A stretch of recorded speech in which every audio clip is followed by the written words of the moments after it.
है ना। मैं ये बता रहा हूं कि हम लोगों ने अब ये बात को समझ लिया है कि मसीही जीवन की स्वतंत्रता का वास्तविक रहस्य क्या है। हम लोगों ने जान लिया है कि अगर मसीही जीवन को, अगर हम लोग चाहते हैं कि यीशु मसीह के आगमन तक हम स्वतंत्रता में आगे बढ़ते रहें, तो ये हमेशा आवश्यक है कि हमारा मन, हमारा विचार, हमारा शरीर, हमारा प्राण, हमारी आत्मा पूरी तरीके से इस बात पर भरोसा रखे कि यीशु मसीह में जो लहू में, जब यीशु मसीह ने रोटी तोड़ी और लहू को जब के रूप में जब वो दाखरस उठाया और कहा कि ये मेरे लिए तुम्हारे बीच एक नई वाचा है, सो वो नई वाचा का अर्थ जो है, मेरा और तुम मनुष्य जाति से एक नया संबंध है। और वो नया संबंध अब व्यवस्था के आधार पे नहीं होगा, ये हम लोगों के बीच में प्रेम के आधार पे होगा। हालेलुया। इसको आप लोग कभी मत भूलिएगा, ये प्रेम के आधार पे होगा। आपको एक गवाही बताते हैं, एक बहुत ही फेमस परमेश्वर के दास केपी योनन, उनके बारे में मैंने पहले भी चर्चा किया कि उनके अधीनता में हजारों हजारों पास्टर लोग हैं पूरे ऑल ओवर वर्ल्ड में। उनके बहुत नामी साउथ इंडिया में बाइबल कॉलेज है। और एक दिन की बात है जब उनके पास किसी आ, व्यक्ति जब उनसे मिलने के लिए आए और उनसे पूछा कि आप केपी योनन है, तो उन्होंने बोला हाँ मैं केपी योनन हूं। तो उन्होंने कहा, उस व्यक्ति ने केपी योनन को, ओहो you are a great man of God, आप तो महान परमेश्वर के दास, आपका बहुत नाम सुना हूं। तो केपी योनन ने पता क्या जवाब दिया था? उन्होंने कहा था कि नॉनसेंस, तुम मूर्ख हो। केपी योनन के अधीनता में भले आज हजारों सेवक हैं, हजारों चर्चेस हैं, पूरे दुनिया में चर्चेस हैं, लेकिन केपी योनन जो है आज भी लाख बार गिरता है और लाख बार प्रतिदिन उठता है। तो आप खुद सोच के देखिए, वो महान परमेश्वर का दास केपी योनन अगर लाख बार प्रतिदिन गिरने और उठने की बात करता है, जिसके अधीनता में हजारों चर्चेस हैं, बड़े बड़े बाइबल कॉलेजेस हैं, तो निश्चित रूप से उनके इस टेस्टमनी और उनके जिंदगी से हम लोग एक बात को समझ सकते हैं कि इस परमेश्वर के दास ने विश्वास की व्यवस्था को कितना कस के पकड़ा हुआ। क्योंकि लाख बार गिरने के बाद ईमानदारी से सोचिए, बैलेंस बना पाएंगे क्या? हम लोग नहीं बना पाएंगे। ये बैलेंस भी तभी बनेगा जब आप विश्वास के साथ प्रभु में एकदम थामे रहेंगे। कई बार आप सुधार नहीं भी कर पाएंगे ना, तो भी सीने से जब लपटे रहेंगे ना यीशु मसीह से, तभी निकल पाते हैं। कई बार प्रभु यीशु मसीह आपसे उम्मीद भी नहीं करता है कि आप तुरंत व्यवस्था को पूरा करें, लेकिन आप जैसे हैं वैसे ही आप उसके सीने से लिपट कर उसके पास आराम पाए। वो पहले हमेशा जरूरी है एक मसीह जीवन की स्वतंत्रता के ऊपर में। इस बात को कभी मिक्स मत होने दीजिएगा। आप लोग बैलेंस, जो लोग आप लोग कल से समझ रहे हैं, मैं कल भी बहुत डर रहा था, ऐसा ना हो कि यहां से घुसपैठ हो जाए, थोड़ा सा सावधानी रखिएगा। हाँ, और अब एक प्रश्न है कि हम लोग आगे बढ़ने के लिए अब हम लोगों को अपने जीवन में किस प्रकार से मसीह के प्रति हमारा सोच और अंधकार की शक्ति के प्रति हमारा सोच, हमारा सोच में परिवर्तन की आवश्यकता है। क्योंकि बाइबल बताती है मनुष्य जैसा सोचता है वैसा ही तो वो आप है। सो हमारी सोच में परिवर्तन होने की आवश्यकता है। और उस विषय पर एक वचन हम लोग देखना चाहते हैं। अगर आप मेरे साथ निकाले रोमियो की पत्री उसका 8वां अध्याय, रोमियो की पत्री उसका 8वां अध्याय उसका 12 और 13।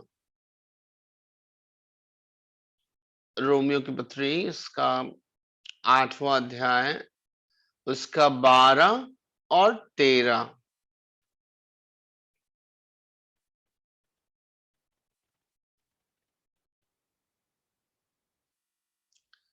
यहां पर ऐसा लिखा है, सो हे भाइयों, हम शरीर के कर्जदार नहीं, हम शरीर के कर्जदार नहीं, ताकि शरीर के अनुसार दिन काटे, क्योंकि यदि तुम शरीर के अनुसार दिन काटोगे तो मरोगे, यदि आत्मा से देह की क्रियाओं को मारोगे तो जीवित रहोगे। अब यहां पर एक प्रश्न है, सो हे भाइयों, हम शरीर के कर्जदार नहीं, अर्थात हम कर्जदार थे। आप गौर से समझिए बात को, कर्जदार नहीं, लेकिन कब से?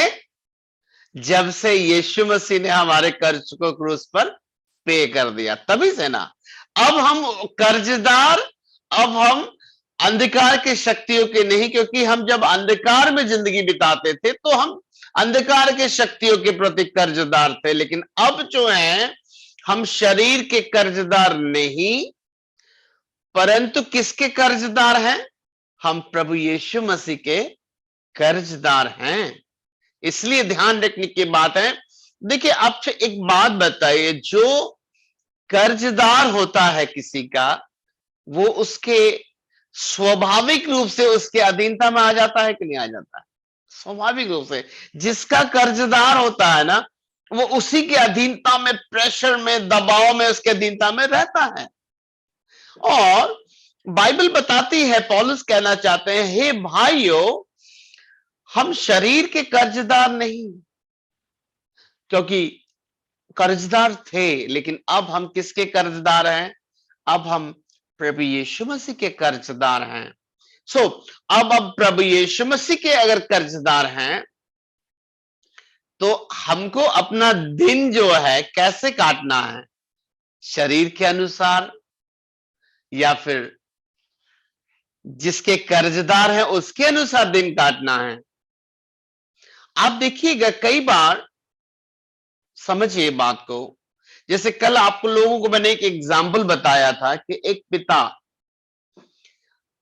जो जज है, उसके हाथ में अधिकार है कि कितना भी खून हो वो माफ कर सकता है, और बेटा मर्डर करके आता है जज के सामने, बाप है जज, तो बाप तो क्षमा कर सकता है, मान लिया बाप क्षमा कर दिया, तो लेकिन बेटा को, आपको क्या लगता है, अगर वो चाहता है कि दोबारा वो गलती ना करे, तो क्या उसके सिर्फ डिसीजन से कि ठीक है पापा अब से हम मर्डर नहीं करेंगे, या अब से निर्णय ले लेते हैं मर्डर नहीं करेंगे, क्या सिर्फ उसका सोचना या पापा को कहना, क्या सिर्फ इतना से हो जाएगा? या फिर इस लड़के को, अगर वो चाहता है कि अपने पिता के उस सामर्थ्य का, उस अधिकार का गलत फायदा ना उठाए, तो इस बेटा को अपने वैसे सर्किल को, वैसे दोस्त यारों को छोड़ना होगा जिनकी संगति में आकर इसने जुआ खेलना, दारू पीना, नशा करना, गोली चलाना, ये सब जो सीखा था, अब उस संगति को भी इसको छोड़ना हो। बताइए, उसको छोड़ना होगा ना, इसलिए छोड़ना होगा। क्यों? क्योंकि अब इसको नया जिंदगी मिला है, और नया जिंदगी जो मिला है और पुराना जिंदगी, दोनों में अंतर है। पुराना जिंदगी उन दोस्त यारों और संगतियों के वजह से मिला था, वो उनके कर्जदार था ये, इसीलिए उसको मौत की सजा का समय आ चुका था। अपने संसारिक दोस्त यारों, नशा करने वालों, गंदे चरित्र वालों, उन लोगों का कर्जदार था, चूंकि उन्हीं से मिला था ये जिंदगी से।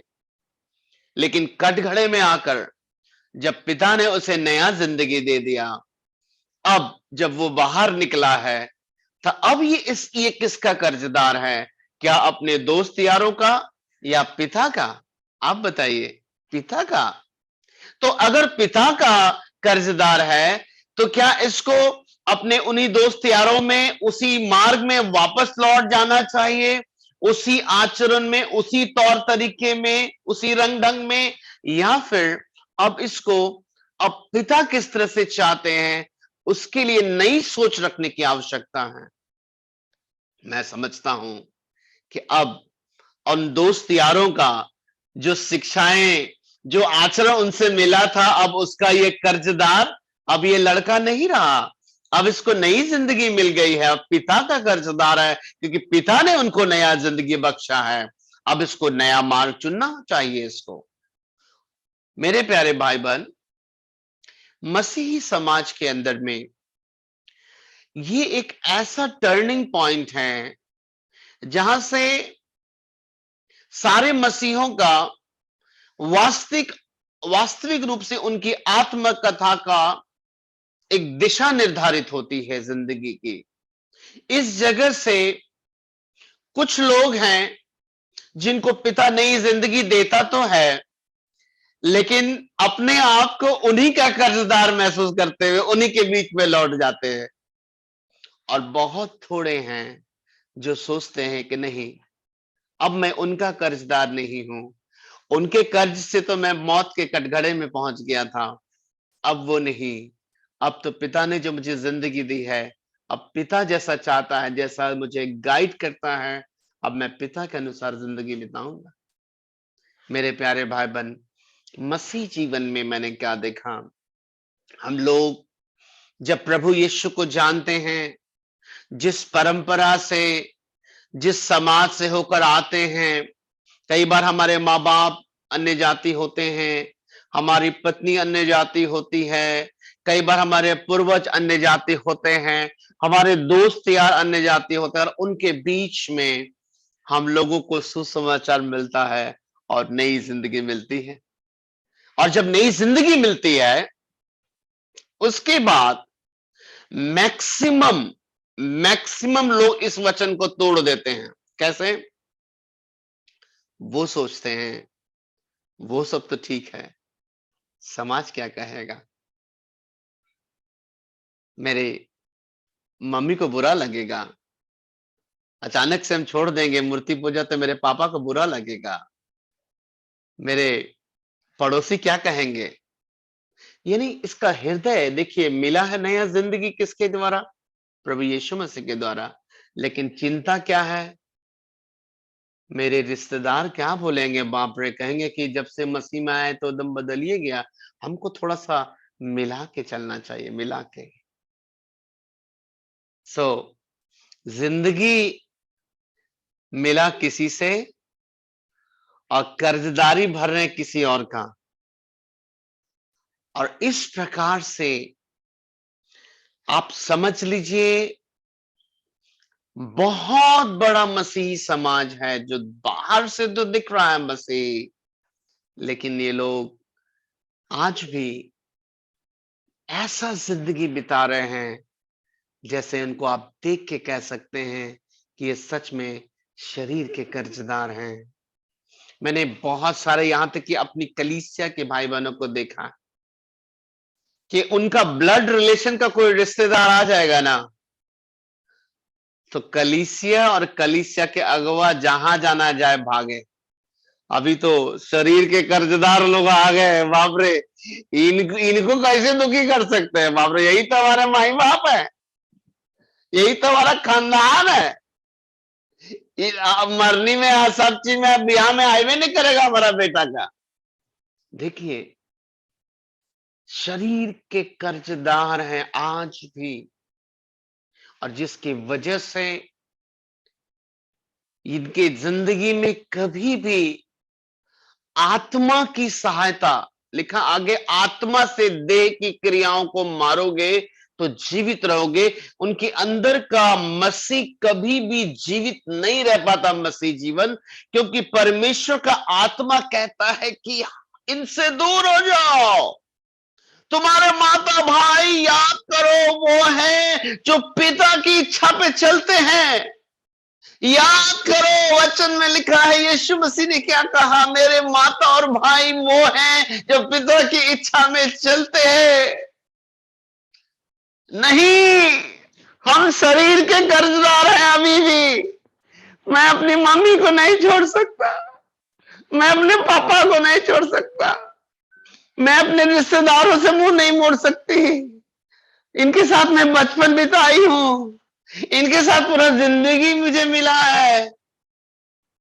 और इस प्रकार इनके अंदर का जो एक नन्हा सा बच्चा जिसको जिंदगी मिला था, वो शरीर का कर्जदार होकर जिंदगी बिताना शुरू करता है और मन में सोचता है कि वचन सीखते रहेंगे, आराधना में जाते रहेंगे और एक दिन हम आत्मिक रूप से जीवित हो जाएंगे।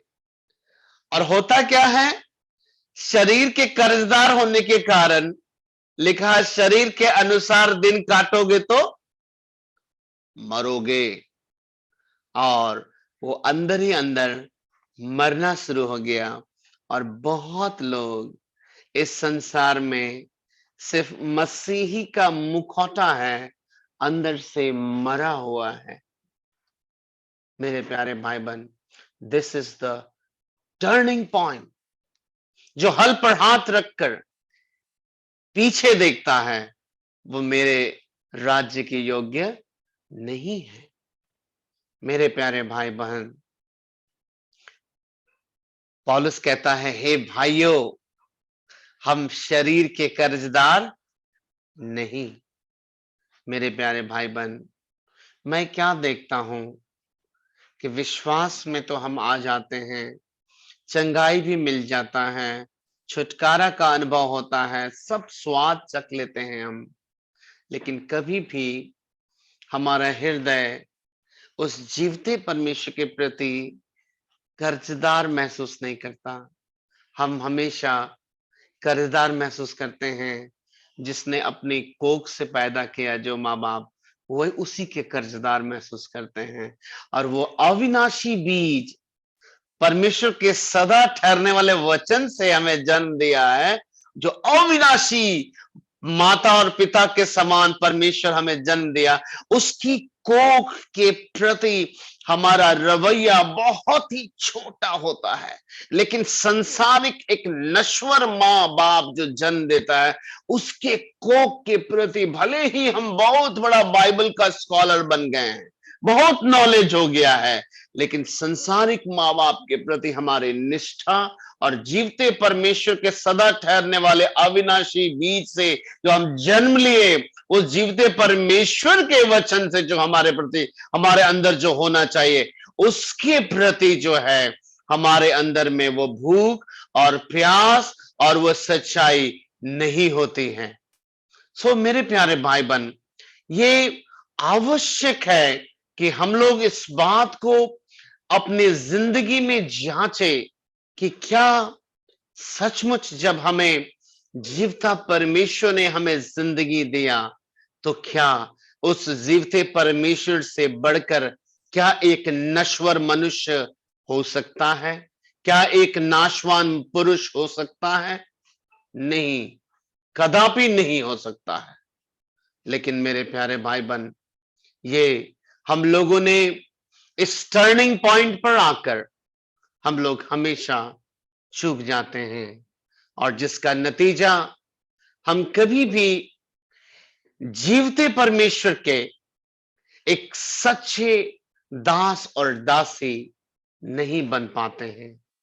मेरे प्यारे भाई बहन, परमेश्वर का वचन कैसा सुंदर तरीके से लिखा है कि सो हे भाइयों, हम शरीर के कर्जदार नहीं, ताकि शरीर के अनुसार दिन काटे। सोचने की बात है, क्या यह आवश्यक नहीं कि हम सब इस बात को सोचें कि हम क्या सचमुच शरीर के कर्जदार हैं, या अगर हम शरीर के कर्जदार नहीं हैं, तो हमारा जो जीवन बिताने का तरीका, हमारी प्राथमिकताएं, हमारा सोच, हमारा चाल चलन, हमारा आचरण, हमारे जिंदगी के हर एक बातों में हमारी प्राथमिकताएं क्या होनी चाहिए और कैसी हैं, क्या हमें जांचना नहीं चाहिए? मेरे प्यारे भाई बहन, परमेश्वर का वचन ऐसा बताता है कि आत्मा से देह की क्रियाओं को मारोगे, तो जीवित रहोगे। मेरे प्यारे भाई बहन, ये सचमुच बहुत ज्यादा आवश्यक है कि हम और आप इस बात को पूरी गंभीरता से समझें और पूरी गंभीरता से इन बातों को लें, ताकि हम जो इन इस नया जीवन जो प्रभु ने हम लोगों को दिया है, इस नए जीवन में हम लोग अब सब कुछ प्राप्त करने के बाद फिर से हम उस जगह पर ना पहुंच जाएं जहां से निकलने के बाद हम लोग परमेश्वर की गवाही, परमेश्वर की महिमा कर रहे हैं।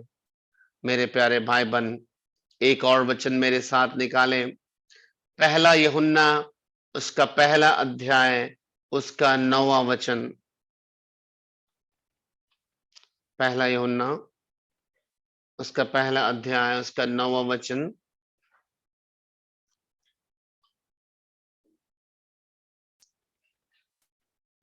यहां पर ऐसा लिखा है कि यदि हम अपने पापों को मान लें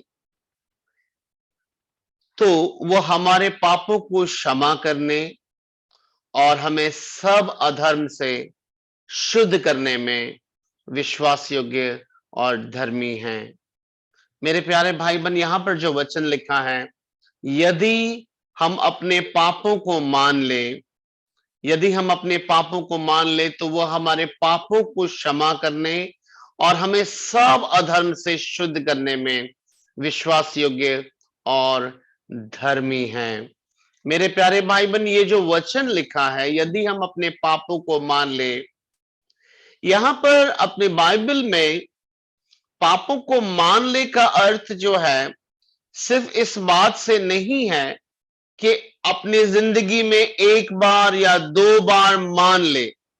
कई बार हम लोग इस वचन को जो पढ़ते हैं और याद रखते हैं, कई बार हम लोगों के मन में एक सवाल आता है, गौर से सुनिएगा। वो सवाल ये आता है कि आखिर कितनी बार पाप से क्षमा मांग ले, कितनी बार। और कई बार मन में दोष भावना आने लगती है कि आखिर हम अपने जीवन में पाप क्षमा हम कितनी बार मांगेंगे, कितनी बार। और इस वजह से जो है हम लोग घबरा जाते हैं और अपना हम लोग का हृदय दुखी हो जाता है और अपने आप के कहने लगते हैं कि ये कोई बात नहीं हुआ, बार बार कितना बार पाप से क्षमा मांगे। आपके लिए एक गुड न्यूज बताना चाहते हैं कि ये जो बाइबल का ये जो रेफरेंस है, जो वचन है कि यदि हम अपने पापों को मान ले, तो इसका वास्तविक जो ट्रांसलेशन है वो ऐसे है कि यदि हम अपने पापों को लगातार मानते रहे, है ना, इसको समझिए गौर से। यदि हम अपने पापों को लगातार मानते रहे, है ना, तो वो हमारे पापों को लगातार क्षमा करने में और हमें लगातार सब अधर्म से शुद्ध करने में विश्वास योग्य और धर्मी है। हालेलुया। अब कैसा लग रहा है सुनने में? अब अच्छा है कि नहीं? ये ज्यादा अच्छा है। यही है बाइबल का इस वचन का सही ट्रांसलेशन, कि यदि हम अपने पापों को लगातार प्रभु से मांगते रहे क्षमा, तो वो हमारे पापों को लगातार क्षमा करने में, हमको लगातार सब अधर्म से शुद्ध करने में, वो लगातार विश्वास योग्य और धर्मी हमारे प्रति बना रहेगा। मेरे प्यारे भाई बहन, इस बात को कभी नहीं भूलिएगा, कभी नहीं भूलिएगा। ये वंस फॉर एवर नहीं है। आप लगातार आप अपने जीवन की क्षमा मांगते रह सकते हैं और प्रभु का वादा है, मैं तुम्हें लगातार क्षमा करूंगा। वो इसलिए नहीं कि हम लगातार पाप करते रहें ये कहने का मतलब नहीं है। इस कहने का मतलब ये है कि अगर हम लगातार कोशिश करने के बाद भी अगर गिर जा रहे हैं, तो परमेश्वर का वचन के तरफ से यह वादा है कि 7 के 70 गुने भी तुमसे गलती होगी, तो मेरा लहू तुम्हें लगातार पाप को क्षमा करने के लिए विश्वास योग्य और धर्मी है। सो मेरे प्यारे भाई बहन, मैं एक बार फिर से आप सभी को उत्साहित करना चाहता हूं आज की रात कि रोमियो का जो वचन सीखे 8 का 12 और 13 कभी मत भूलिएगा। आज से अपने आप से पूछिएगा कि यीशु मसीह ने मुझे जिंदगी दिया। हम सब मानते हैं कि हम पापी थे, हमको नया जिंदगी मिला, लेकिन आपकी ईमानदारी, आपकी वफादारी, आपका स्नेह, आपका प्यार, आपका दुलार, आपकी चीजें, आपकी वस्तुएं, आपका जॉब किसके प्रति समर्पित है? उस जीवित परमेश्वर के प्रति समर्पित है, या आप जो शरीर के कर्जदार हैं, आप जिनके लिए महसूस करते हैं, उनके प्रति समर्पित है? मेरे प्यारे भाई बहन, आज एक मौका है। शरीर के अनुसार दिन काटोगे तो मरोगे, लेकिन पवित्र आत्मा की आवाज को सुनोगे और पवित्र आत्मा के अनुसार जिंदगी को बिताने के लिए कदम को बढ़ाओगे तो जीवित रहोगे। Hallelujah, praise you Jesus. आइए हम लोग अपनी आंखों को बंद करें, प्रार्थना में जाएं। विशेष रूप से अपने जिंदगी में इस निर्णय को जरूर आज की रात लीजिएगा। अपने आप से पूछिएगा कि मैं अब शरीर का कर्जदार हूं या उस पिता का कर्जदार हूं? अगर पिता का कर्जदार हूं, जब शरीर का कर्जदार था तब जैसा जिंदगी बिताता था, तब जैसा दिनचर्या था, आज भी वैसा ही है, या अब पिता ने जो जिंदगी दिया है, जो नया मेरा जो कर्जदार है, अब उसके अनुसार जिंदगी बिताता हूं? अपने आप को जांचिएगा, तभी आपको पता चलेगा कि आत्मिक रूप से आप जिंदा या मर जाते हैं तो क्यों मर जाते हैं, या फिर जीवित रहना चाहते हैं तो आत्मा के द्वारा देह की क्रियाओं को मारने का तरीका यही है। सर्वप्रथम हमें पता तो चले कि अब हम कर्जदार हैं भी तो किसके कर्जदार हैं, तभी तो आप आत्मा से देह की क्रियाओं को मारकर एक अनंत काल के लिए प्रभु की सेवा, प्रभु की महिमा के लिए जीवित रह पाएंगे। Hallelujah, praise you Jesus. आइए हम लोग प्रार्थना करें।